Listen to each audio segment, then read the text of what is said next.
Affording a home is no easy feat amid elevated prices and mortgage rates. Yet first-time home buyers made up half of all home purchases last year, according to Zillow. To break down the best places for those on the hunt to join the list of first-time home buyers, let's get to Zillow Chief Economist Skylar Olsen. Skylar, it is good to see you. So you got a new report out, best markets for first-time buyers. Two questions, Skylar. One, how are you defining best here? And two, what are those markets?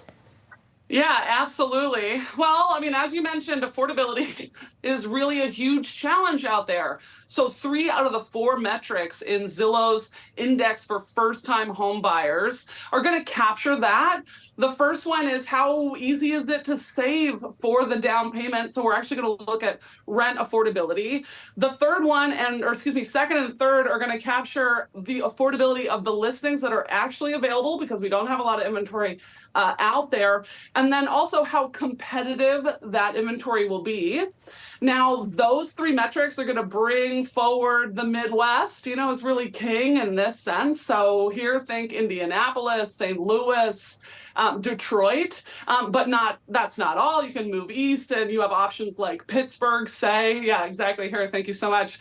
Or Baltimore. Now, we wanted to balance affordability with livability, and that caused a few of the surprising metros that you see on this list. So rising to the top, Austin and San Antonio, and the metric that's driving this is the share of the population that is between the ages of 29 and 43. In other words, there are a whole heck of a lot of millennials there experiencing the same life challenge. These were really thriving and popular markets over the course of the pandemic. Well, Skylar, it's always interesting to see these kinds of lists. However, if I'm buying my house for a first time, I probably am working in a particular place. And, so in other words, I can't just say, oh, this is a great market to buy a house. I gotta have a job there to move there, right? Yeah. So I'm just curious, how much, what utility these kinds, it's great if you're already living there, you can pat yourself on the back or you can start looking for a house. But if you don't, what do you do with this information? Well, gosh, that's interesting that you bring this up. We actually see in census data that people actually move more move farther these days when things are unaffordable, because you might need to move in order to access the lifestyle that you have in mind. It depends on where you live. Now, that said, you bring up a great point. A lot of us kind of fund our lives through the support of our communities. Maybe it's the childcare, that your parents kind of offer you. And that kind of financial support can be critical. For a lot of people, becoming a buyer is going to happen, further down the road, because you're going to need to save up for that down payment, which is why we actually included rent affordability in this index for that reason. Down payments are still challenging because prices have not fallen despite high mortgage rates. And I think, the primary reason why we surface these kinds of lists, honestly, is to shake up people's curiosity about different opportunities across the country and get you to consider maybe different options. But that might mean across your metro, right? A smaller place or one further out, is generally what people kind of consider when their buying power drops in high mortgage rates. Skylar, let's see your viewer listening right now. You are on the hunt for a home. Any guidance, Skylar?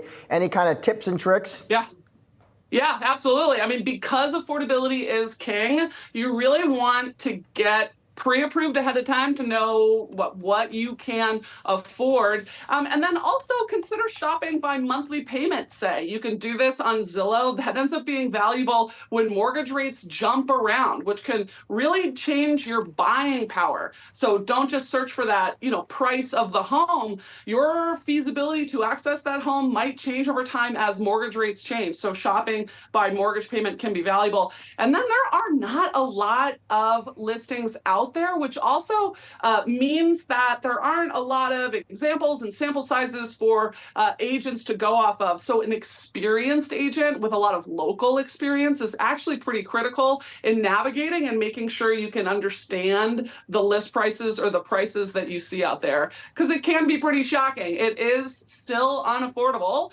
in that sense, but we've got a lot of people, I think, hoping to move forward, large generations of millennials wanting to be first-time home buyers.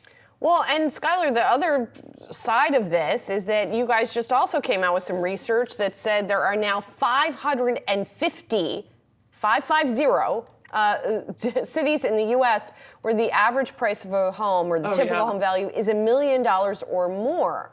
And I don't know what we know about salaries, for example, in those cities as well, if they're sort of keeping up. But, again, it speaks to this affordability issue. Yeah, absolutely. There are more $1 million cities than last year. And I think that's surprising to people when you think, like, surely the prices are coming down with mortgage rates as high as they are and the affordability challenge. We've seen so few new listings come onto the market because owners are holding on, that prices have actually increased over this past year. That increases the number of $1 million cities. And if you want to think about where those places are, think California, think New York, think Colorado. Now, Texas also has a lot of $1 million cities being as large as it is, but it actually dropped in the number of $1 million cities in Texas simply because we are building a lot there. And that's one of the few places where we actually are seeing the typical value of a home come down.